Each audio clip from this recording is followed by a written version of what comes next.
Morning students, this is my first class with you. We will begin with the first chapter from Flamingo, the last lesson by Alfonso Daudet.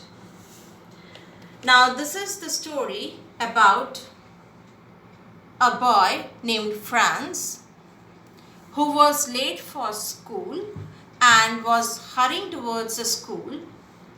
Now the last lesson, the chapter is set in the days of the Franco-Prussian War, in which France was defeated by Prussia.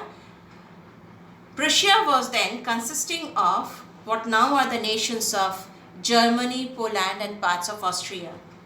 In this story, the French districts of Alsace and Lorraine have passed into Prussian hands.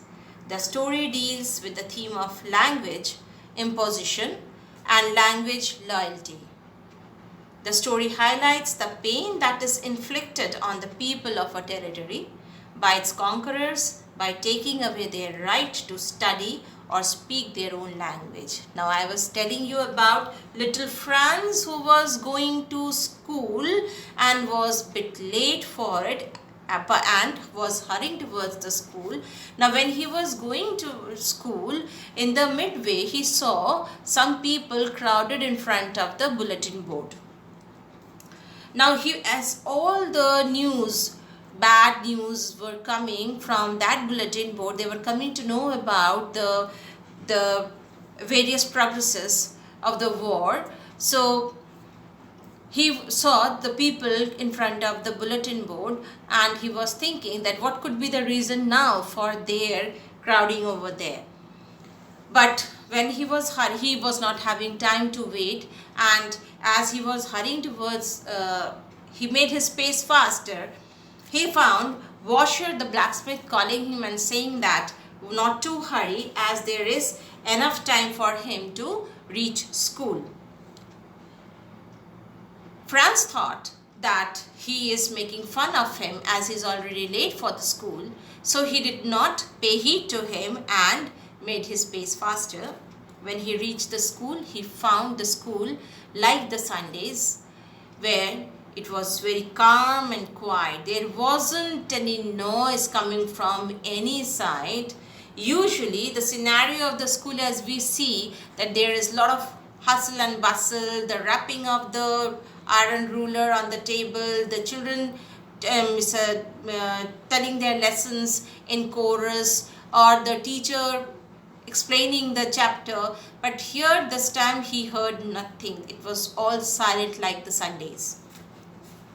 When he peeped from the window, he saw the children have already taken their place and M. Hamel was walking to and fro with his iron ruler under his arm, and Franz was a bit embarrassed, feeling very awkward to enter in front of everybody, but then too he took that much courage and he entered, opening the door and went in. Surprisingly, he found that M. Hamel, the teacher, was not at all angry. Rather, very kindly, very politely, he told him to take his seat. When he was seated, he found M. Hamel dressed somewhat differently. How he was dressed? Usually the dress which he wore on the special occasions, like on the prize giving ceremony or when there was an inspection day, that he was wearing on that particular day. That is beautiful green coat, his frill shirt and the little black silk cap all embroidered. The village people were also sitting quietly at the back benches, which usually remained empty.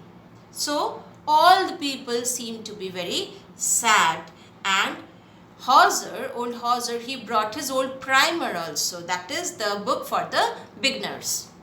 M. Hamel was giving the lecture, he was delivering his lessons to the students, and he told about the people, the German was to be taught in the schools of Alsace and Lorraine as the news has come, as the order has come from them. The new master would come the next day. This was their last French lesson. And he wanted them to be very attentive. Now when Franz heard this, that will be their last French lesson, he was shocked. It was like a thunderclap for him. Then he understood the entire matter clearly, that why those people were standing in front of the bulletin board. He understood the matter now. And then he was thinking that so far he neglected this language, and now it has come that he will not be able to learn anymore. And he has not learned a single thing about French language. Then too, he listened to M. Hamel's lecture. M. Hamel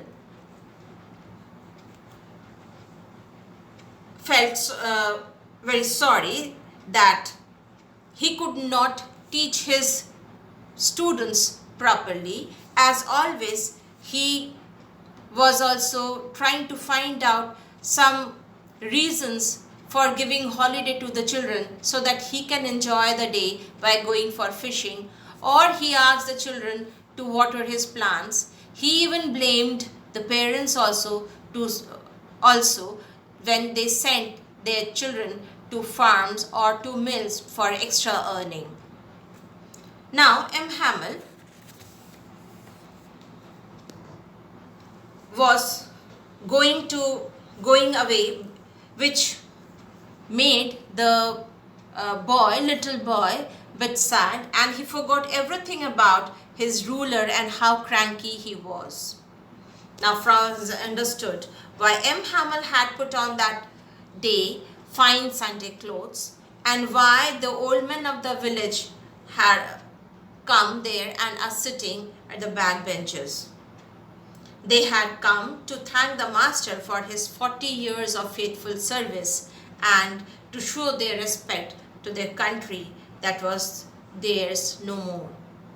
Now M. Hamel asked Franz to recite the participles, but Franz could not explain a single thing, and he was standing silently. The teacher did not scold him then too. He confessed that his parents and the teachers were at fault. He blamed himself, he reproached himself and the parents for neglecting the language. He told about the French language, which is the most beautiful language in the world, the clearest, the most logical. He asked them to guard it among them and never forget it. Their language was the key to their prison. Then they had lessons in grammar and writing. There were the pigeons cooing very low on the roof, and Franz was thinking that whether will the Germans be able to make these pigeons also coo in German. Then M. Hamel was sitting motionless, and he was looking at each corner of that room as if he wanted to keep all those things in his memory when he will be leaving this place. Now the sister was packing the trunks in the room above, and as they will have to leave the country the next day. After completing their lessons, the children have completed their history, and the babies, they have chanted their baby wo. And even old Hauser was so emotional, he began to cry when he was also repeating the alphabets with the children. Then the church bell struck 12, and it was the time for midday prayers. At the same moment, the trumpets of the Prussians returning from drill sounded under the windows. M. Hamel stood up. He wanted to speak, but something choked him. He could not speak further. Then he took a piece of chalk and wrote on the blackboard as large as he could, Villa France. After this, he stopped and leaned his head against the wall. Without a word, he made a gesture with his hand to indicate that the school was dismissed and they might go. Here ends the chapter. You will go through the summary once more, listen to it once more. Then the question answers which I have given, you go through it too.